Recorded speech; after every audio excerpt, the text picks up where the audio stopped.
صفحہ نمبر 61 آیت نمبر 126 سورۃ آل عمران۔ اعوذ باللہ من الشیطان الرجیم، بسم اللہ الرحمن الرحیم۔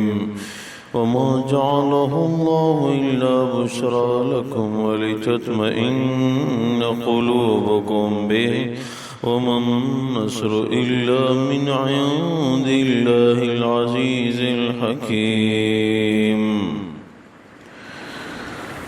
اللہ تبارک و تعالی فرماتے ہیں وما جعله الله إلا بشرى لكم، اللہ تبارک و تعالی نے دوران جنگ ان فرشتوں کو جو بھیجا یہ آپ لوگوں کے لیے خوشخبری کا ذریعہ تھا، وَلِتَطْمَئِنَّ قُلُوبُكُمْ بِهِ، اور اس لیے کہ آپ لوگوں کے دل اس کے ساتھ مطمئن ہو جائیں۔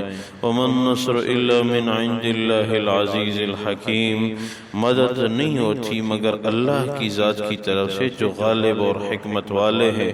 لِيَقْطَعَ طَرَفًا مِنَ الَّذِينَ كَفَرُوا، تاکہ آپ لوگ کافروں کی ایک جماعت کو قتل کر دیں، او یکبتہم، یا ان کو رسوا کر دیں، فَيَنْقَلِبُوا خَائِبِينَ، اور وہ پریشان اور شکست خوردہ لوٹ جائیں۔ لَيْسَ لَكَ مِنَ الْأَمْرِ شَيْءٌ، اے میرے نبی اس امر میں آپ کو کوئی مداخلت نہیں۔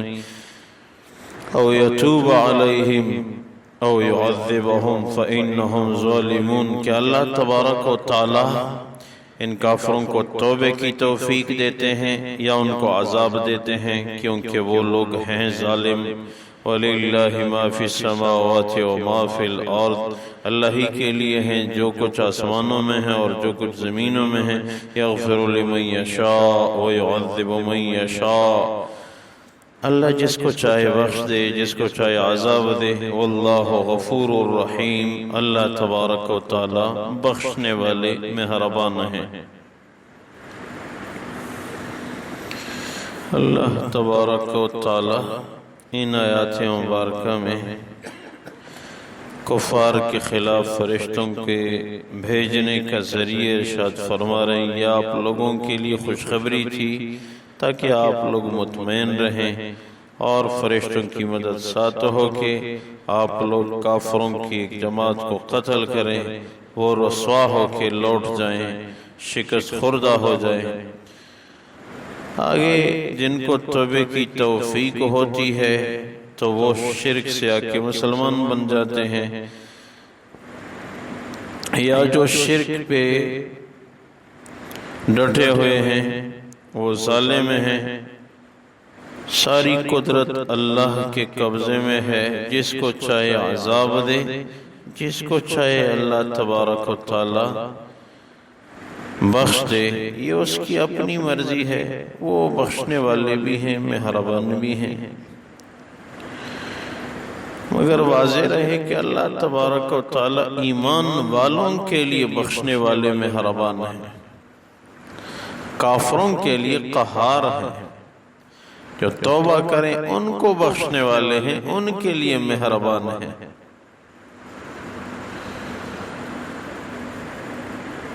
اور یہ اللہ تبارک و تعالی نے مسلمانوں کو بشارت کے لیے فرشتوں کو بدر کے میدان میں بھیجا تھا۔ معاذ اور معاوض رضی اللہ تعالی عنہما نے ابو جہل کو مارا تھا جو آخری حالت میں تھے۔ عبداللہ بن مسعود رضی اللہ تعالیٰ عنہ کے متعلق امام بخاری لکھتے ہیں کہ حضور کی مبارک ذات نے ارشاد فرمایا ذرا دیکھ لیتے کہ مشرکین کے سردار ابو جہل کا کیا بنا۔ تو عبداللہ بن مسعود رضی اللہ تعالیٰ عنہ نکلے، دیکھا تو پڑے ہوئے تھے مگر تھے زندہ، تو اس کے سینے پہ بیٹھ گئے، سینے پہ بیٹھ گئے۔ ابو جہل نے کہا آپ ذرا غور کریں کس سینے کے اوپر آپ بیٹھ گئے ہیں۔ عبداللہ بن مسعود رضی اللہ تعالیٰ عنہ نے فرمایا یہ وقت کی بات ہوتی ہے۔ ہمارے بڑے اساتذہ فرمایا کرتے تھے جب سورہ رحمان نازل ہوئی، الرحمن علم القرآن خلق الانسان علمہ البیان، حضور اقدس صلی اللہ علیہ وسلم کی مبارک ذات نے ارشاد فرمایا کون ہے کہ چلا جائے مکہ مکرمہ میں مشرکین کے سامنے اس سورت کی تلاوت کرے۔ عبداللہ بن مسعود رضی اللہ تعالیٰ عنہ کھڑے ہو گئے، پھر فرمایا، پھر کھڑے ہو گئے، تیسری دفعہ پھر ارشاد فرمایا، تیسری دفعہ پھر کھڑے ہو گئے، فرمایا ٹھیک ہے چلے جائے، تشریف لے گئے۔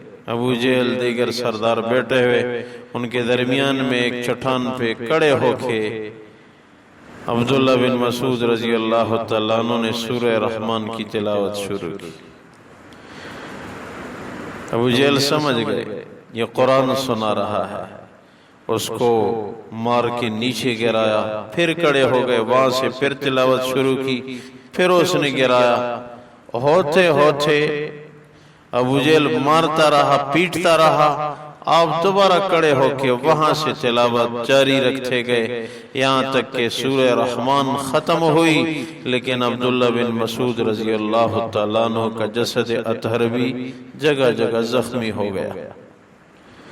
حضور کی مبارک ذات کیا پہنچے، اسی حالت میں دیکھا، اللہ کے رسول بڑے پریشان ہوئے، فرمایا عبداللہ بن مسعود کوئی پرواہ نہ کر، آخرت میں تو ویسے بھی اجر ہوگا، دنیا میں بھی اللہ اس کا بدلہ عنایت فرمائیں گے۔ عبداللہ بن مسعود رضی اللہ تعالیٰ عنہ نے فرمایا ابو جہل آپ کے سینے کے اوپر جو میں بیٹھا ہوں یہ وہ میرے نبی کی دعا کی برکت ہے، دنیا میں ہی اللہ نے مجھے موقع دیا، آج میں آپ کے سینے پہ بیٹھا ہوں، ایک وقت تھا کہ میں سورہ رحمان کی تلاوت کرتا تھا، آپ میرے سینے پہ بیٹھ جاتے تھے۔ ابو جہل نے کہا آپ ویسے بھی مجھے قتل تو کر رہے ہو، لیکن میری گردن ذرا لمبی کاٹنا تاکہ مشرکین شرک کے جوانوں کو فخر ہو، ہمارے سرداروں نے باپ دادا کے دین کے لیے ایسی ایسی قربانیاں دی ہیں۔ پھر اس کو قتل کر دیا۔ حضور کی مبارک ذات کو جب یہ بات سنائی افسردہ ہوئے، غمگین ہوئے، فرمایا میرے مقابلے والے لوگ بڑے سخت دل ہیں، میرے مقابلے والے مشرک بڑے سخت دل ہیں۔ موسیٰ کے مقابلے میں فرعون آیا، جب وہ غرق ہو رہے ہیں 3 دفعہ چیخ چیخ کے پکارا، یا اللہ میری توبہ، یا اللہ اس رب پہ ایمان ہے جو بنی اسرائیل کا رب ہے، یا اللہ اس رب پہ ایمان ہے جس کے سوا کوئی معبود برحق نہیں ہے، مجھے ایمان نصیب فرما، میرے ایمان کو قبول فرما۔ لیکن ایمان کی دولت کیوں قبول نہیں ہوئی؟ کیونکہ وہ عذاب کے آثار دیکھ چکے تھے، اس نے موت کے فرشتوں کو دیکھ لیا تھا۔ جب آدمی موت کے فرشتوں کو دیکھ لیتا ہے بس اس کی دنیا کی زندگی ختم، اب روح قبض ہونے والی ہے، اب توبہ قبول نہیں ہوتی۔ حضور کی مبارک ذات غمگین ہوئے، موسیٰ کے مقابلے والے آخری حالت میں چیخ کے کلمہ پڑھتے ہیں، میرے مقابلے والے آخری حالت میں بھی کہہ رہے ہیں میری گردن لمبی کاٹ تاکہ شرک کے لیے فخر کا ذریعہ ہو۔ یہ بدر میں ہوا۔ بدر میں اللہ تبارک و تعالی نے ایک عزت دی، اور یہ پہلی جنگ تھی مسلمانوں اور کافروں کے درمیان حضور اقدس صلی اللہ علیہ وسلم کی مبارک ذات کی قیادت میں، اور حضور نے ارشاد فرمایا بدرین کے متعلق اللہ تبارک و تعالی نے مجھے فرمایا ہے کہ جو صحابی بدر میں شریک رہے وہ جنتی ہیں، چاہے بدر میں شرکت کے بعد جو کچھ کریں وہ ہیں ہی جنتی، ان کو میں نے جنت دی ہوئی ہے۔ دین اسلام کے لیے بڑی قربانیاں ہوئیں۔ اپنی اسلامی تاریخ ہم یاد رکھیں، یہ اسلام کس حالت میں یہاں تک پہنچا، یہ بہت بڑی قربانیوں کا نتیجہ ہے، یاد رکھنا۔